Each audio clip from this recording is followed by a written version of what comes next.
Hey guys, so if you saw my previous video about the Omniscience build, then I'm happy to report that I finished the build and it's actually, for me at least, it's very satisfying and very successful build. So I put extra effort into PUB and wrote extra information in case you don't want to, well, rewatch the video or if you misunderstand what I'm saying, because sometimes it's difficult to understand what I'm saying. So the build basically performed as I expected. It's one of the squishier Herald of Thunder builds, but also one of the highest damage that I did so far. And also it's still not too expensive. And there are ways to still get more damage. Of course, if you are just richer, you can always get more damage by investing more. There are a few kinks that I would still want to iron out. For example, movement is not very pleasant just using Flame Dash, and I don't quite have 3 sockets for Lightning Warp, and with just Lightning Warp and Reservation it's not fast enough moving, at least for me. So I just end up using Flame Dash and then just Quicksilver. But other than that, I would say Clear Speed is very fun, very satisfying, very simple. You don't really need to do much. Just need to watch out because the build, like I said, is squishy and you can quite easily get one-shotted, especially by Here's damage. I have no Here's resistance. But I did end up with around 4 million DPS. At least with the current setup, it's 4 million DPS. And I'm gonna show a couple of clips.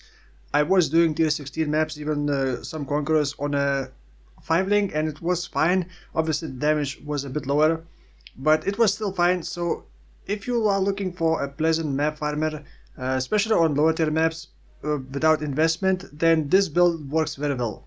I don't want to repeat what I said in my previous video. If you want extra information, I will leave path of building import code in video description. Once you open it, import it, go to the notes section, and I explain extra information about the Omniscience, what works, what doesn't, about the triple damage and stuff like that. Or you can just rewatch my previous video. But in this video, mainly I wanted to show a couple clips with bossing, tier 14, tier 16 maps, and mention a couple of things that I improved on this build. Despite build being squishy, I do have quite good physical damage reduction. In path of building it says that I have 56 physical damage reduction, and you can get a bit more, and this is coming mostly from free endurance charges, Here's Golem, and a bit of armor, because I also convert evasion into a bit more armor.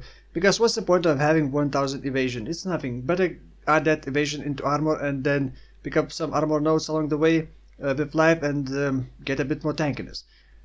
And it seems to be working fine for me.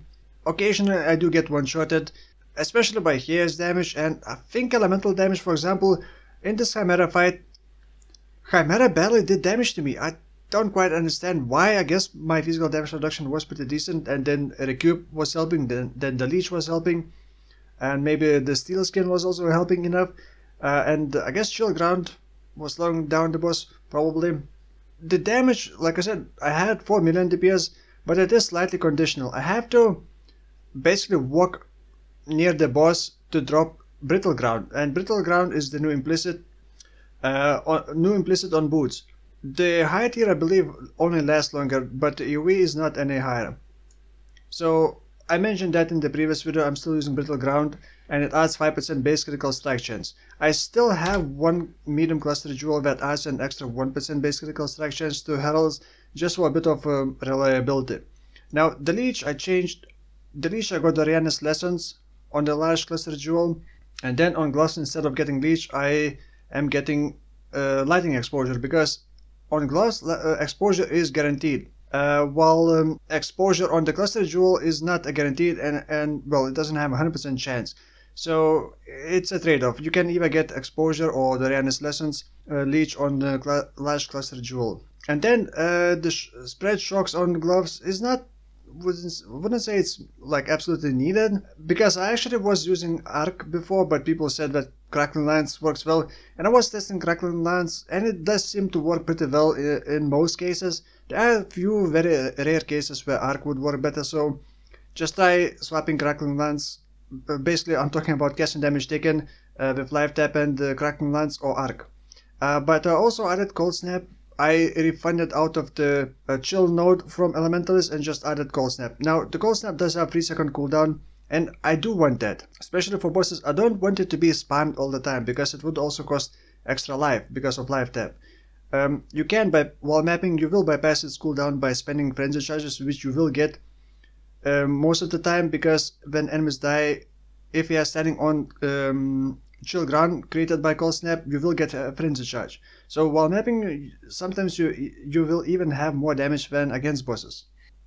Another thing, on the helmet I also added the influence mods, extra bit of increased effect of non-damaging elements, which increases the shock effect, which also increases the damage a bit. Anointed life, because there are so many cases where I just get hit and I lose like 4000 life immediately. So just to make sure that I don't get one-shotted as frequently, I had to get a bit more life.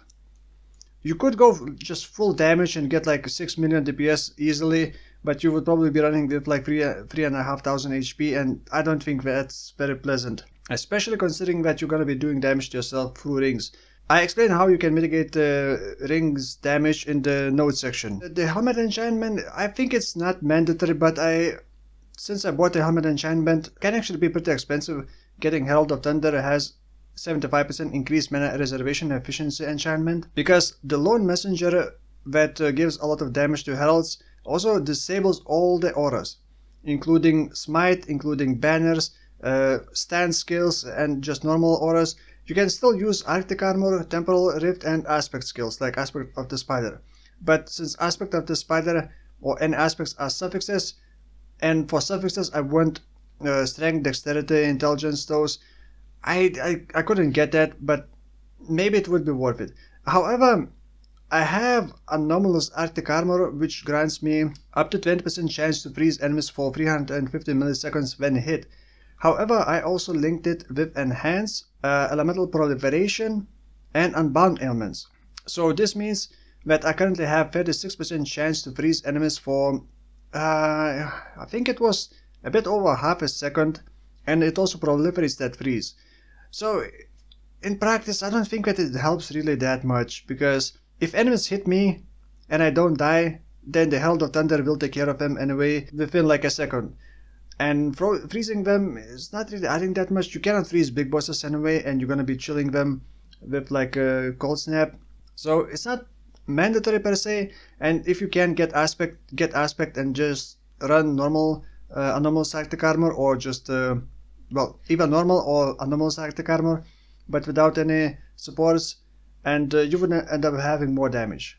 If I tweak my items a bit more and get slightly better jewels, I could get rid of Bismuth Flask. By the way, gain 6 charges when you are hit by an enemy does not work with heralds, because herald hits are not enemy hits. You need to actually get hit by enemies to recharge flash charges, so you cannot really automate them. But Bismuth Flask for me is still a must, otherwise I don't have capped resistances.